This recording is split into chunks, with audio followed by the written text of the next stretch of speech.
Salam bagi kita semua. Sehat. Amin. Puji Tuhan, haleluya. Saya senang sekali anak-anak rohani saya dari Serpong telah datang, anak dari Penanggu, dari Galeri Serpong. Kebetulan mereka ini adalah kelas-kelas brilian, kelas-kelas yang sangat khusus, orang-orang yang di atas rata-rata. Ternyata datang hari ini karena orang tua yang suruh, bahwa saya bilang keputusan lagi sudah ada di Hermon, dan orang tuanya langsung telepon buat kejutan supaya kita tidak tahu bahwa mereka hadir. Dan luar biasa, terima kasih hadir. Dan juga saya mereka ini dari sekian orang hanya 12 orang yang terpilih untuk kelas brilian, dan mereka yang sudah dari Amerika dikirim, anak-anak dari kelas Penabung dari Serpong.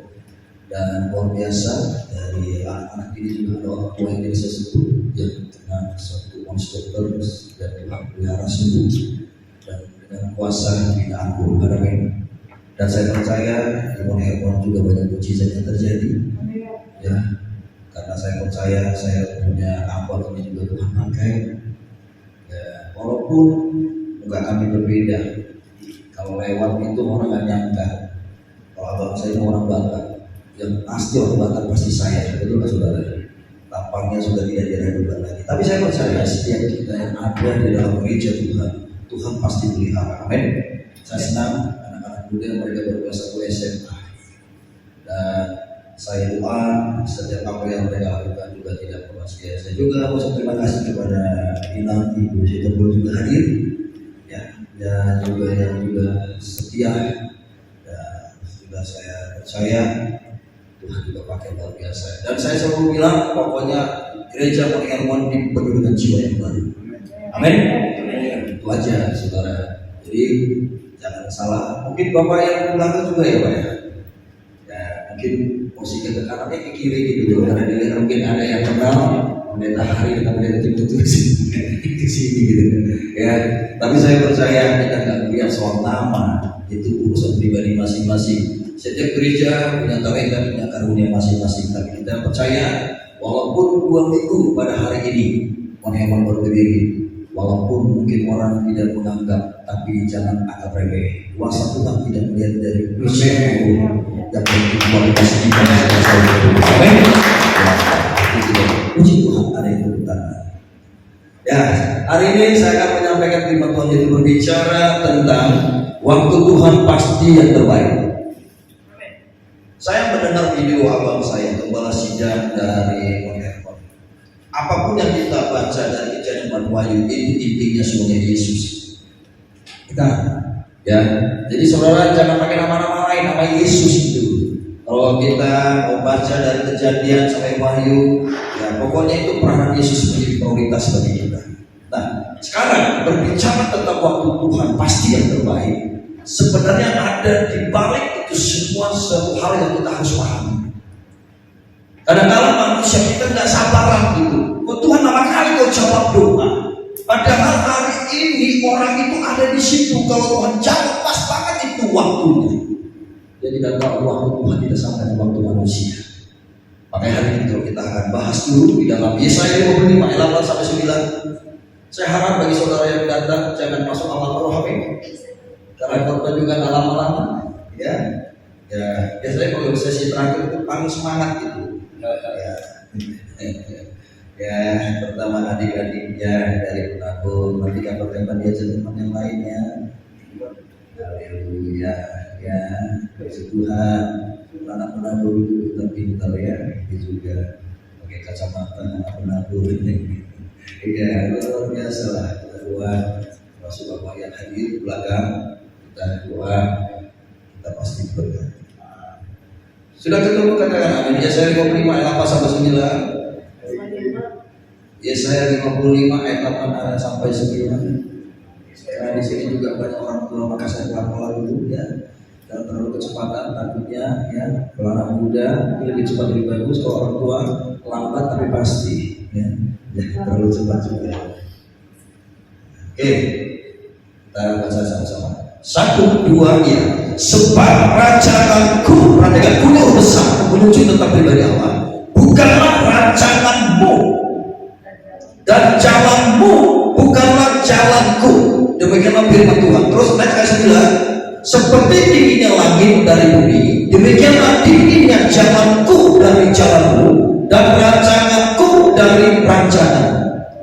Ketika kita baca dalam kitab Yesaya ini, jelas ada dua hal yang kita perhatikan. Yang pertama, ini berbicara bahwa rancangan kita dengan Tuhan tidak ada yang sama.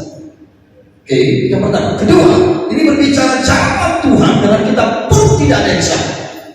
Jadi setiap apapun rancangan Tuhan tidak sama dengan rancangan manusia. Kalau rancangan manusia pasti banyak sekali banyak motivasi.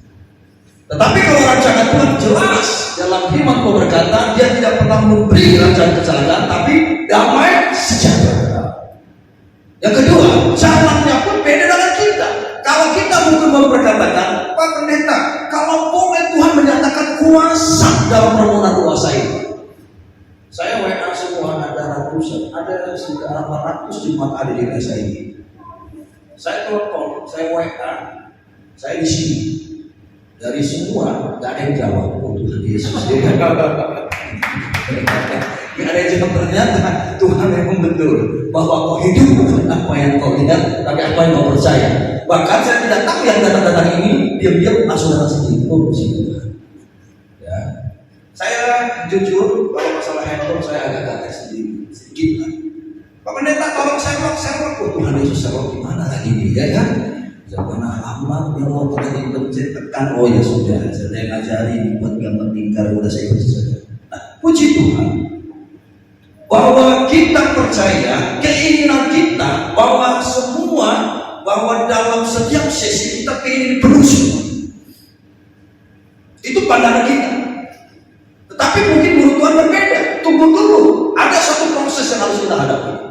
Makanya ketika saya sudah menyampaikan bahwa kita harus ikut beribadah. Kalau ibadah itu bagus kita mengajar orang. Kita bisa lihat dari gereja lain.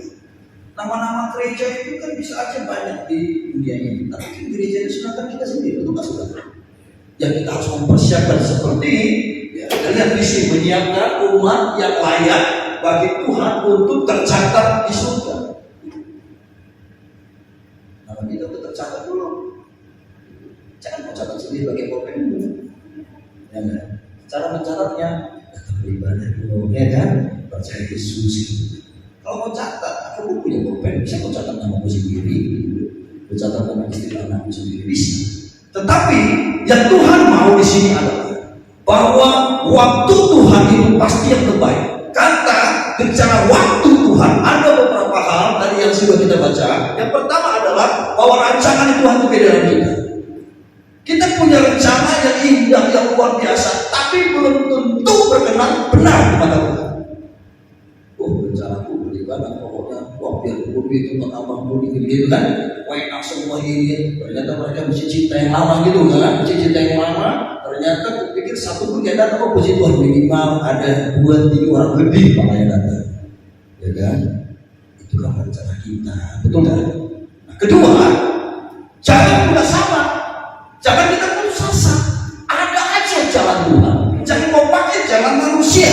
Makanya hari ini ada beberapa hal yang apa sih yang dimaksud tentang waktu Tuhan itu adalah yang terbaik.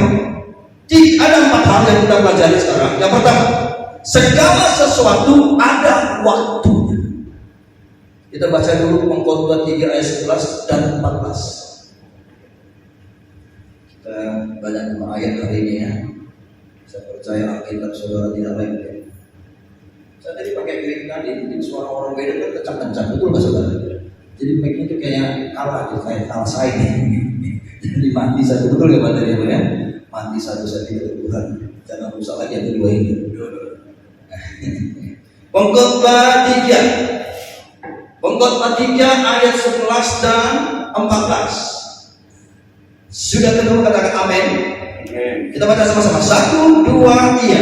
Ia membuat segala sesuatu indah pada waktunya, bahkan ia memberikan kekekalan dalam hati mereka. Kata kekekalan ini menunjukkan bahwa bahwa imannya kepada Tuhan tidak berubah. Dia percaya bahwa firman ini dalam khotbah Salomo menulis ya, bahwa ada satu pesan bahwa kita harus setia, tidak boleh berubah hati mereka. Tetapi manusia tidak dapat menyelami pekerjaan yang dilakukan Allah dari awal sampai akhir. Next ayat 14. Ayo kita baca sama. 1, 2, iya.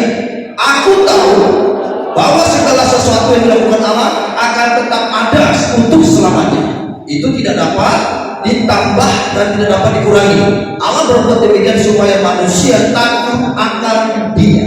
Ingat, hal yang pertama berbicara waktu Tuhan pasti yang terbaik. Yang pertama, segala sesuatu itu ada waktunya. Kalau sesuatu ada waktunya itu bukan untuk kita, bukan bicara tentang kita. Kalau kau mau berbicara Pak Pendeta, kenapa ya hidupku kok begini terus aku rasanya kenapa ya? Karena aku sering berdoa, doa puasa, jangan ditanya. Semakin doa puasa, badanku kurus seperti ini. Terus aku berdoa, terus aku ibadah. Kenapa ya Pak Pendeta belum berubah? Justru karena kau bertanya di situ berdoa. Ada apa? Karena waktu bukan waktu manusia. Udah terus aja. Kalau kamu dalam pelayanan mungkin kau berkata, aduh hutangku belum lunas. Contoh ya kan? Mungkin WL-nya lagi nyanyi, kalau kau lagi nyembah, terus kau pikirin hutang belum lunas, itu beda uratannya. Bisa-bisa nanti WL-nya salah nyanyi, halaman nanti hutang belum lunas. Ada apa dia? Ini contoh gitu loh. Jadi kalau kau samakan, kau aduk waktumu dengan waktu Tuhan, kau masuk dalam mimbar ini, mimbar yang penuh kuasa. Bisa jadi beda. Amin. Yes. Mereka berdua, anak-anak remaja itu, Nadine sama Sheryl, mereka 3-4 kali naik perjalanan, naik Grab, terus naik apa lagi? Sampai tiba mereka di Serpong sama Bekasi jauh gitu. Jauh. Kalau di peta dekat, amin. Begitu pun dapat itu. Tapi kalau mau nyatanya jauh. Kelas 1 SMA menjadi. Saya punya pendalaman kita di daerah Serpong. Itu cuma ada 25-30 orang. Ternyata dan guru harus keputusan. Dan puji Tuhan. Mungkin kalau saya mari ada lagi ibu mungkin 80 tahun polis dokter nanti bisa mungkin kepada Bapak Kepala bisa tidak untuk bersaksi polis dokter dia sudah tidak bisa apa-apa itu sampai dia punya fungsi dorong saya suruh lepas mau jalan kemana dia tidak ada acara dia tidak bisa hadir makanya saya percaya kita doa waktu Tuhan beri dari waktu manusia. Mungkin kau berpikir sudah terlalu banyak hal-hal yang kau menanggung untuk Tuhan. Jangan kau itu biarkan Tuhan yang melihat. Nanti ada waktu Tuhan. Ada men. Saya juga pernah di proses ini. Ya, tapi proses itu kita juga harus jalani. Kadang-kadang kita hampir menyerah. Kadang-kadang hampir putus asa. Makanya hari ini saya perlu sampaikan bagi kita. Saya tadi ingatkan bahwa kita itu anak roh, bukan anak daging. Setiap apa yang kau lakukan semua untuk Tuhan, bukan untuk manusia. Gereja boleh kita besar, tapi kalau kualitasnya tidak ada percuma. Semua kalau dari mula awal pasti kecil baru besar, itu maksudnya. Dan saya percaya Pak Herman pasti nanti gereja yang terbesar. Berikan tepuk tangan biasa. Kita boleh dong punya kerinduan. Ini kan bukan bicara masalah waktu kita bukan bicara kesombongan, tahu? Tidak. Saya tadi cerita, waktu abang saya cerita punya rencana gini. Kan nama saya kan nama samar, ada nama keluarganya gitu loh, ya. Cuma dulu kepala saya dulu disebut, saya namanya Timotius, dia bertobat, dia berinjil gitu, saudara. Nama saya bukan Timotius sebenarnya. Saudara nggak perlu tahu, ada men. Rahasia pendeta nggak semua cuma tahu sekarang. Itu dia. Makanya hal yang pertama yang perlu saya sampaikan bahwa bicara waktu Tuhan pasti yang terbaik. Hal yang pertama adalah segala sesuatu ada waktunya. Nah, kalau segala sesuatu ada waktunya, bukan berarti kita stuck diam. Bukan ada di kamar aja, no. Kita harus bergerak. Daging yang mungkin kita kurangi, kerohanian yang kita perkuat. Tetap ibadah, tetap ambil upaya, walaupun ongkos pun belum ada. Halo, ini masalah ongkos berat juga ya. Kadang-kadang, aduh, ya Pak, tapi tunggu ya Pak. Lagi doa dulu, dikasih uang ongkosnya. Masa kau ngomong gitu ke dalam sendiri, amin? Ada jauh dah kau datang ya. Iya. Kadang-kadang ada sesuatu hal yang kita lihat bisa sebagai penghalang untuk kita datang kepada Tuhan. Lalu, amin. Makanya kalau waktu Tuhan pasti terbaik, berarti semua ada waktunya. Artinya bukan waktumu yang bicara di situ, waktu Tuhan. Makanya ketika kau punya persoalan, jangan diam. Tapi ada satu reaksi iman yang kau harus bergerak. Apa bergerak itu? Baca Alkitab, berdoa, beribadah sekali. Ada suatu doamu untuk Tuhan. Kan ada istilah berdoa ada dua hal. Yang pertama, kalau berdoa masuk kamar tutup pintu, kan nggak seperti. Ya kan, Matius 6 ayat benar kan? Terus yang kedua, Lukas 8 ayat pertama, kalau kau berdoa tanpa cium-ciumannya. Saya pun sampaikan bagi saudara, kalau kau pakai Matius 6 ayat 6 untuk kau berdoa masuk kamar, posisimu tidak ada kamar, itu menjadi batu sandungan. Tapi yang dimaksud Matius 6 ayat 6 itu artinya, ketika kau berdoa masuk kamar tutup pintu, artinya supaya kau lebih mengenal pribadi Yesus. Oh, sembahnya. Doa jam 12 pagi lah. Jangan jam 12 siang. Baru kau mulai berdoa. Kau lupa pesan GoFood itu. Baru ini. Nah ya kan, permisi. Tiga kali seperti itu batal semuanya. Apa dia tahu karena banyak kali yang banyak yang pula jam 12 siang. Jam 12 malam lah, ya kan? Atau jam 1 pagi. Kau berdoa gitu. Doa. Saya kau kenal Yesus. Ketika kau berdoa kayak ada yang merinding, itu bukan setan. Ada orang jam 1 pagi dia takut, mungkin dia rasakan kasihmu. Begini kau lihat ke belakang, sama ada setan di belakang. Bukan, karena kau belum pernah melakukan. Halo, ada men? Kan orang-orang sorangan, ada orang yang kita berdoa, berdiri dari dulu ya berdiri dulu. Cuma kau belum tahu kapan dia berdiri, kapan dia tidur gitu. Halo. Ini kadang-kadang banyak kali sekolah jadi konfirmasi. Iya, waktu Tuhan itu pasti yang terbaik. Makanya hal yang dimaksud terbaik di sini adalah bahwa segala sesuatu itu ada waktunya. Makanya ketika kita punya persoalan, punya pergumulan, yang Tuhan mau bahwa kita harus bergerak rohani kita, roh kita. Terus kita berdoa walaupun masalah belum berubah. Jangan kau perkatakan masalahmu. Kalau kau perkatakan masalahmu justru mengharap berdoa. Karena pada waktu yang Tuhan mau ambil waktu Tuhan yang mau dia nyatakan. Yang kedua, berbicara waktu Tuhan pas yang terbaik, ini berbicara bahwa selalu berhikmat dalam menjalani hidup. Amsal 4 ayat 5 sampai 7. Amsal 4 ayat 5 sampai 7. 1, 2, iya. Perolehlah hikmat, perolehlah pengertian. Jangan lupa dan jangan menyimpang dari perkataan mulutmu. Janganlah meninggalkan hikmat itu, maka engkau akan dipeliharanya. Kasihlah dia, maka engkau akan dijaganya. Permulaan hikmat ialah apa dikatakan? Perolehlah hikmat, dan dengan segala yang kau perolehlah pengertian. Perhatikan saudara. Salomo menulis ini dalam kitab Amsal. Ini mempunyai satu tujuan. Kalau kita melihat tentang hikmat itu apa? Suatu kemampuan seseorang dalam menilai sesuatu. Kalau dikatakan pakai hikmat Tuhan, itu berarti bukan peranan tentang pola pikirmu yang mau pakai di sini. Makanya saudara, setiap kita punya persoalan masalah, kita diam aja, usah kita gampang menilai orang. Betul? Ya. Makanya hari ini yang saya mau mengajak kita semua, kita belajar untuk siap dipimpin oleh Tuhan.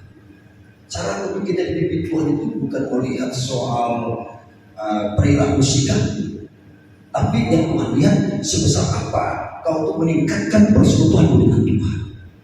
Makanya saya selalu berkata, persekutuan kita harus ditingkatkan. Persekutuan kita harus ditingkatkan. Bicara persekutuan itu adalah kita terus berdoa, baca Alkitab, selalu nyanyikan lagu rohani, terus kita selalu beribadah.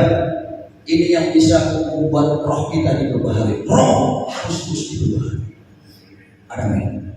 Anda datang ke gereja hari ini, mungkin pengennya Pak apa? Pak Anto. Nah, Pak Anto, orang Jawa atau Batak? Maluku, tapi Chinese. Tuh, Pak Anto. Coba saudara perhatikan Pak Anto. Dia itu datang untuk sebagai worship leader. Kita tidak tahu apa masalah Pak Anto, betul saudara? Ya. Kalau dia bawa tentang persoalan masalahnya, untuk dia masuk dalam pelayanan itu tidak akan ada masalah. Makanya dikatakan, kalau kita mau memakai hikmat Tuhan, biarkanlah Dia yang bekerja, kita tetap selalu setia kepada Tuhan. Nanti, selama kau tidak memikirkan setiap persoalan masalah dalam pikiran saudara, justru di situ Dia nyatakan kuasa. Amin. Dulu Bapak aku lagi dulu baru selesai UPR di kelompok Pak, sudah Pak, itu ternyata luar biasa Pak, sudah jalan. Gitu. Kalau waktu Tuhan itu baik, yang kedua pakai hikmat Tuhan. Kalau kita mau pakai hikmat Tuhan, saya percaya seberapa pun yang hadir hari ini, supaya kita juga tidak akan pernah sia-sia. Makanya saya mau menyampaikan bagi saudara, terus kau tabung, terus kau menabung, terus kau menabung. Dalam Kisah Rasul berkata, berbahagialah setiap orang yang memberi daripada menerima. Tuhan datang tidak pernah menerima, memberi. Kalau saudara mau berkati, beri yang terbaik untuk Tuhan. Apapun itu, beri yang terbaik. Hal yang kedua, berbicara tentang masalah waktu yang terbaik. Yang kedua, kita selalu memakai hikmat Tuhan dalam jalan hidup. Yang ketiga, waktu Tuhan itu pasti yang terbaik. Ini berbicara senantiasa belajar percaya kepada Tuhan dan selalu mengucap syukur. Yohanes 11 kita lihat ayat 1 dan 3.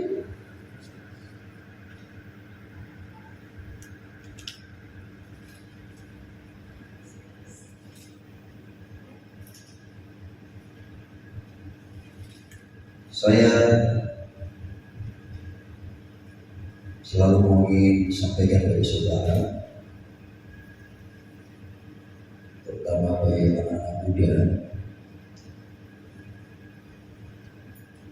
terus tingkatkan persekutuan dengan Tuhan di masa akhir zaman ini. Ya, sekarang itu anak sekarang dengan kita itu beda beberapa dulu, benar nggak? Kau pakai didikan orang tua kita masuk ke anak sekarang itu habis didikan. Kita dulu kalau mau sesuatu hal yang mau kita kerjakan lakukan. Kalau orang tua bilang sudah tidak, kita tak berani protes. Benar? Coba sekarang kau bilang, ya, Pak, boleh nggak aku bisa ngomong? Tidak. Belum lagi selesai ngomong, tidak, tidak. Dia nanti langsung nyerang. Kenapa Pak tidak? Kan Bapak ada salah sama kawanku. Kau aja nggak kenal Pak. Itu baik orangnya. Tidak. Loh Bapak nggak boleh ikut. Kau dulu Bapak. Kau ikuti gerakan didikan orang tua. Kau tampar dia selesai. Beda anak sekarang dengan kita. Kita udah nggak punya gizi. Amin. Terus ditampar lagi betul saudara. Gimana? Orang itu nggak. Makanya kalau khotbah lama masuk alam langsung selesai. Coba anak sekarang mau lama khotbah, dia nggak pernah tuh nyata. Kadang-kadang mau ini dia lihat ya, beda kayak kita. Makanya duduknya pun berbeda orang yang zaman dulu sama zaman sekarang. Coba boleh duduknya lurus-lurus. Coba orang kita sekarang kayak ada bengkok, benar kan? Kenapa? Ada pikiran. Ya, kan? Karena apa? Zaman dulu itu gizi kurang. Kalau anak sekarang, kau mau usah gizi, kau usah ngajari bagaimana makanan yang bergizi, kau kasih duit udah paham dia, yang mana yang benar, mana yang tidak benar makanan itu coba. Makanya anak sekarang pintar-pintar, betul nggak? Pintar-pintar. Kau kasih HP lebih jago dia daripada diri. Cepat, nangkapnya cepat, arahnya cepat. Coba kita, mana bisa cepat? Kau ngetik, kau cari buku kacamata, ya kan? Udah lewat jadi musuh. Nah iya dong. Ini saya bicara fakta. Saya juga kan bersolok kan. Kadang-kadang orang mengkonseling datang, kadang-kadang dia bilang, Pak Pendeta tolong Pak dukung apa supaya anak saya bebas dari segala ikatan main game. Oh Tuhan Yesus akan main game, betul? Gimana itu jadinya? Makanya kita perlu sampaikan bagi kita semua sebagai orang tua, ya, kunci untuk kita membawa anak-anak kita jangan samakan zaman dulu. Kita hanya bawa aja mereka ke dalam hidup. Yang ketiga, waktu Tuhan pasti yang terbaik. Yang ketiga, senantiasa belajar percaya kepada Tuhan dan selalu berusaha syukur. Artinya kita tetap adalah Tuhan Yesus dan bagi Tuhan Yesus. Kita dulu di Yohanes 11 ayat 21 ayat 23 ini tentang belajar dosa. Ayat 11 ya, Yohanes 11 ayat 21 sampai 25. Kita baca 1 ya sampai 23. 1, 2, iya. Maka kata Marta kepada Yesus, Tuhan, sekiranya Engkau ada di sini, saudaraku pasti tidak mati. Tetapi sekarang pun aku tahu bahwa Allah akan memberikan kepadamu segala sesuatu yang Engkau minta kepadanya. Ini ya, perhatikan saudara, ini perkataan orang yang tidak percaya. Kata Yesus kepada Marta, apa katanya? Saudaramu akan bangkit. Ayat 24. Lanjutnya, kata Marta kepadanya, aku tahu bahwa dia akan bangkit pada waktu orang-orang bangkit pada akhir zaman. Terus ayat 5, jawab Yesus, akulah kebangkitan dan hidup. Barang siapa percaya kepadaku, dia akan hidup walaupun dia sudah mati. Perhatikan saudara, waktu Tuhan itu pasti yang terbaik. Yang ketiga, ini senantiasa belajar percaya kepada Tuhan. Apa maksud kita bisa percaya kepada Tuhan dan kita selalu mengucap syukur? Saudara tahu gak sih arti mengucap syukur? Kadang-kadang kita ingat ayat berkata mengucap syukurlah dalam segala hal, ya kan? Mengucap syukur dalam segala hal. Orang yang mengucap syukur itu yang pertama, dia tidak pernah ragu akan kuasa Tuhan. Kedua, orang yang mengucap syukur itu dia percaya suatu perubahan terjadi dalam hidup dia. Makanya saudara, ketika Allah berfirman kepada Marta khawatir. Dia lupa, walaupun mungkin Lazarus saudara sudah mati, dia tidak tahu bahwa yang berkata sama dia adalah firman yang hidup. Dia akan bangkit walaupun dia sudah mati. Makanya saya mau sampaikan bagi saudara, apapun setiap harus dokter yang mungkin saudara pernah alami, ya, termasuk mungkin ibu sudah tidak ya, seumur 6 itu sudah tua, semangat, ya, selalu diurapi. Ya, ada orang 80 ya, ada 80 yang stop, hampir 79, masih seperti umur 22 saja. Tuh, nggak main-main loh, itu orang Korea dan ini keras, tepat, dan satu arah. Bukan dekat tinggalnya. Makanya saya percaya bahwa kita harus belajar kepada Tuhan Yesus. Makanya ketika Marta khawatir, coba Tuhan dari kalau ada ini saudara pelajar tidak akan mati. Tuhan mengingatkan, selama kau percaya kepada Yesus, bahwa kematian itu bukanlah akhir dari segala orang percaya. Ada nih. Apapun kondisi itu, saya selalu ingatkan bagi saudara, jangan lihat kondisi. Karena kematian di dalam Yesus itulah awal mula kita masuk ke dalam dunia kekal. Makanya kita bersyukur hari ini, kita percaya hari ini tidak ada tidak mungkin bagi Yesus. Kita arahnya Tuhan Yesus saja. Orang mau berbicara apapun arahnya Yesus saja. Hari ini kita sama-sama ayo kita bangun gereja modern. Mungkin saudara-saudara yang sekarang yang hadir, yang baru 2 kali dalam pelayanan Hermon, ketika ini juga nanti sudah makin besar, itu kebanggaan bagi kita. Bangga bukan karena besarnya, bangga karena arah kepada yang melalui gereja Hermon. Berikan tangan yang luar biasa. Amin. Jangan kita merasa sesuatu hal yang kecil seolah-olah tidak ada kualitas. Orang Kristen tidak ada minoritas, tapi kualitas lebih dari mayoritas. Ini kan bukan minoritas ini kan, tapi jangan dilawan sampai pas komfort. Amin. Oh iya dong, happy diri. Jangan pakai minyak bimoli, minyak zaitun. Kalau kamu minum minyak bimoli, kolesterol naik, kanker suku pagi juga jadinya. Jadi Tuhan tidak pernah memperkatakan dia turun di bukit bimoli, bukit zaitun, pakai minyak itu turun. Tapi saya kalau naik mimbar selalu saya doa, kenapa? Karena aku pasti aku orang berdosa, benar nggak? Aku minta Tuhan urapi aku agar hikmat dan kuasa-Mu terus mengikuti dalam setiap firman yang saya sampaikan bagi anak-anak Tuhan. Udah, hari ini kita selalu bertuju pada Tuhan Yesus. Karena Roma 14 ayat 7 berkata, hidup matimu milik Tuhan. Kalau memang kita kerasa kita mati karena hal kita mati, ya sudah, berarti rumah kita sudah jadi, sudah waktu Tuhan. Jangan takut akan hal itu, karena kematian bagi Tuhan itu awal mula kita masuk ke dalam dunia kekal. Ada yang terakhir dari kepadamu. Waktu Tuhan pasti akan ini berbicara. Semua indah pada waktu Tuhan. Pengkhotbah 3 ayat 11. Saya nanti mau nyanyikan lagu waktu Tuhan. Pengkhotbah 3 ayat 11. 1, 2, 3. Ia membuat segala sesuatu indah pada waktunya, bahkan ia memberikan kekekalan dalam hati mereka.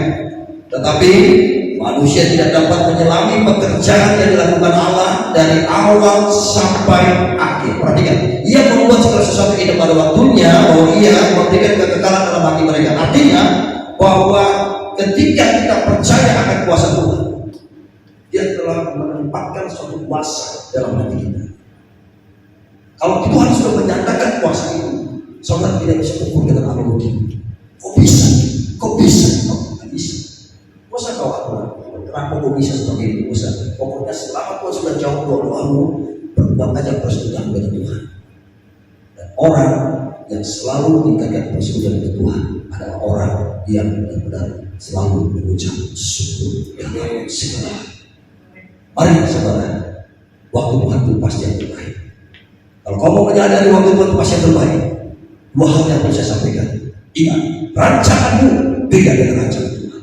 Jalanmu beda dengan rancangan Tuhan. Mungkin kau berkata, saat kamu berkata, aku kayak gak terus sia-sia, aku kayaknya betul lambat. Katamu betul lambat, karena Tuhan belum mainkan terus.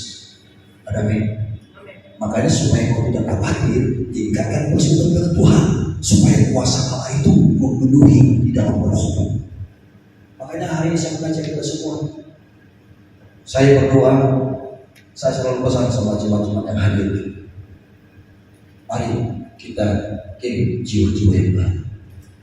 Saya percaya melalui Gembala Sidang Hermon yang juga saya mengenal, ada Tuhan juga pakai. Gembala itu harus kenal oleh gembala. Gembala harus kenal oleh gembala. Kalau istilah dunia tak kenal maka tak sayang, betul kan? Tapi semakin kenal bahaya juga kalau disayang gitu kalau orang dunia. Tapi kalau kita sebagai pelayan Tuhan, mari untuk supaya kita sama-sama memperbesar kerajaan Tuhan melalui gereja Pengkhotbah ini, saya mengajak kita berdoa sama-sama supaya apa?